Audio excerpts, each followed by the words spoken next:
വിശുദ്ധ ഖുർആൻ ഇസ്രായേൽ മക്കളെ സംബന്ധിച്ച് പറഞ്ഞ ഒരു ഭാഗത്തെ സൂറത്തുൽ അറാഫിലെ 163 മുതൽ 166 വരെയുള്ള ആയത്തുകളാണ് ഞാൻ ഓതിവെച്ചത്.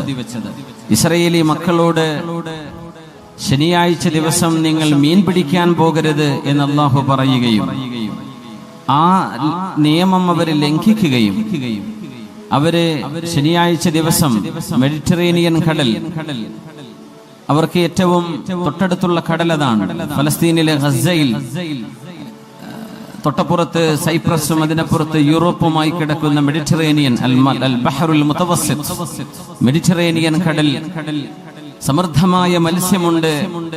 പക്ഷെ അത് ശനിയാഴ്ചയെ മീൻ കിട്ടൂ. ധാരാളം മീൻ വേണമെങ്കിൽ അത് ശനിയാഴ്ചയാണ് കടലിൽ ഉണ്ടാവുക. ശനിയാഴ്ച നമുക്ക് വെള്ളിയാഴ്ച പോലെ അവർക്ക് ശനിയാഴ്ച ആരാധനയുടെ ദിവസമാണ്.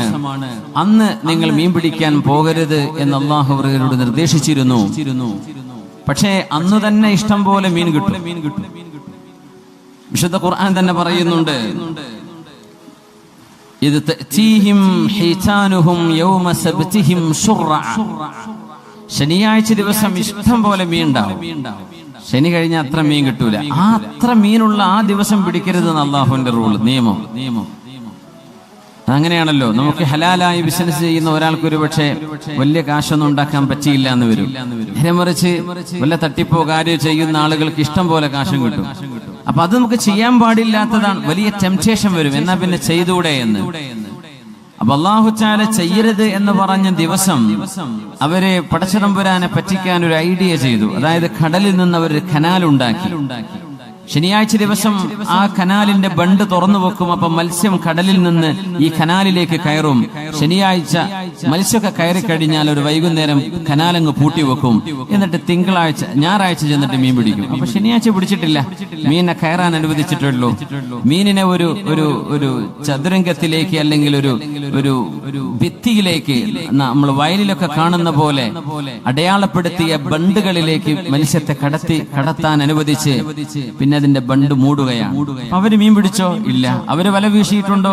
ഇല്ല. അവര് ചൂണ്ടെറിഞ്ഞിട്ടുണ്ടോ? ഇല്ല. പക്ഷെ അവർക്ക് മീൻ കിട്ടുകയും ചെയ്തു. ഇതവർ അല്ലാഹുവിനെ പറ്റിക്കുകയായിരുന്നു.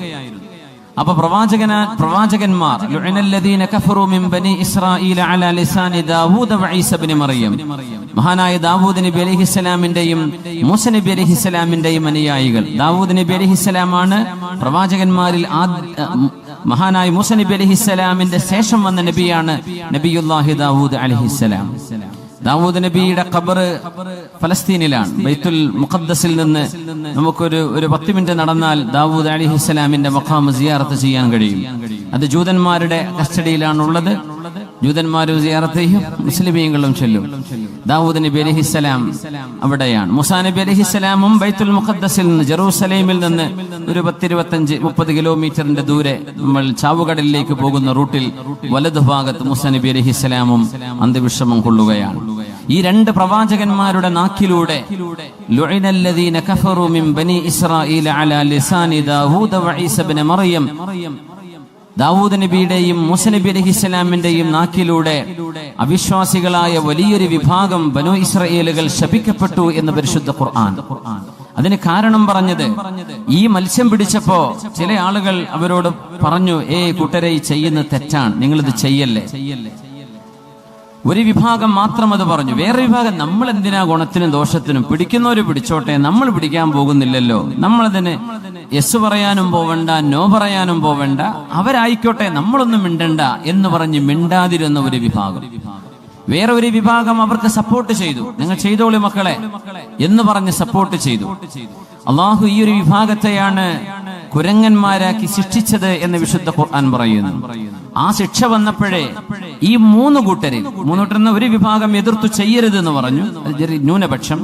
വേറൊരു വിഭാഗം അവരുടെ കൂടെ മീൻ പിടിച്ചു.